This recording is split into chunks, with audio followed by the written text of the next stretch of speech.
Hey folks, welcome back to the channel. So I don't have a long episode for you today, but what I really wanted to do was bring you up to speed on the Epiphone S310 project that I did a few months back. So I know I went through a whole series where I refinished the body, but what ended up happening was something really strange. And I'll show you some still pictures of the body as it was recently. It basically was not hardening properly. The finish just never fully hardened, and even though I polished it out to a mirror-like shine, anything that would touch it, like a rag or even laying it on this bench here, would leave little tiny impressions in the paint, and the paint would react with every guitar stand that I ever put it on. So what I ended up deciding to do was to take an old Glarry body that I had laying around and combine it with the rest of the parts from the Epiphone S310 and make a new guitar out of it, essentially. But it's not quite as simple as that might sound, because the Epiphone S310, you know, the dimensions of the neck pocket, the location of the tremolo, even the size of the pickguard, everything's all different. Even the spacing between the pickups is different than a Fender Strat. So it required quite a bit of modification to this body, and I'll show you some of that. So as I think I've shown before, the Epiphone neck is a 22 fret neck, but it's not a standard heel at all. It's actually got no overhang, so the neck pocket is much deeper than a Stratocaster. Because of that, I ended up having to modify this body by adjusting the neck pocket itself and the holes where the neck actually mounts. So I ended up filling the original holes, moving these back a little bit. Now I'll show you what's going on with this body here underneath. So in terms of body modifications, this Glarry body is not exactly like a Fender Strat body. It's got some different dimensions, the pickguard holes are in different places, and there's a lot of things that were weird about it. So I wasn't going to be able to reuse this Glarry body for any other project, at least without a Glarry neck. So what I did was I decided to use this one as my base for my Epiphone modification, and I added some strips to the top and the bottom of the humbucker cavities, just to make sure that this narrower pickup arrangement that was on the Epiphone was going to fit in here, and I'd have some room to either move the neck pocket down or the tremolo up.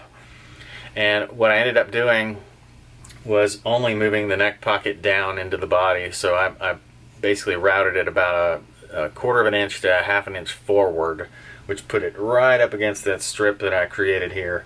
So now that strip is actually strengthening the body in that spot.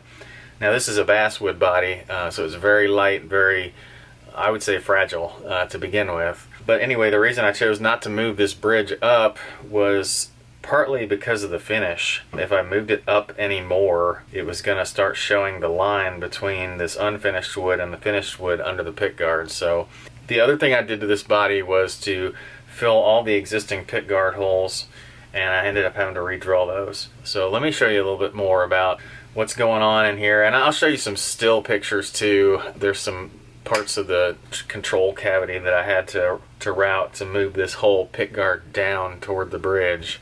I ended up filling a couple of holes they're actually visible at the top of the body.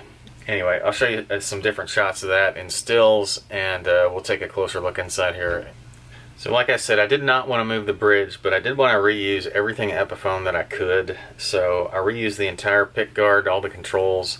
I ended up mounting it so far down that it leaves quite a bit of space up here at the top. But really, ultimately, that was my best scenario, to, you know, let it ride down low, but not have to move this bridge at all. Let me show you a little bit like what it looks like when it's put together. So when it's assembled, you can see a small dot here and a small dot here, and just barely see a small dot here where the old pickguard holes are actually visible. But I tried to cover those up as best I could with a little bit of touch up. I didn't have any paint that matched anywhere near this body color, so they're darker than the body. But anyway, everything's working fine. This piece here is the Epiphone original piece. I don't remember if I used the Epiphone strap buttons. I'm thinking I did not, but I also used the Epiphone back cover as well. Let me get this pickguard resecured, and I'll flip it over for you. Alright, let me show you the back of this thing. So on the back, I've reused the original Epiphone trim cavity cover, and I've got the original Epiphone plate. You know, really that's all there is to it. There really wasn't much else left to do. This required a little bit of setup, obviously, so I had to shim the neck. I probably shimmed it like, oh, I don't know, 40 thousandths or something, which is pretty significant, but that's to be expected when this body and this neck did not belong together originally. And really the main reason I had to shim it that much was to get these saddles up off the base of the tremolo. So they're now working just fine, and the tremolo functions as expected. I've got 3 springs in it like normal. Really there's no difference between this and the Epiphone S310 at this point, except this body, being basswood, is a whole lot lighter than the plywood body, and it leads this thing to be a little bit headstock heavy. There's nothing I can really do about that except try to add weight to this at some point, but I don't really want to do that either. And it does balance when it's on a strap, so it's not that big a deal. I just really wanted to give an update of this project because I had the issue with that paint.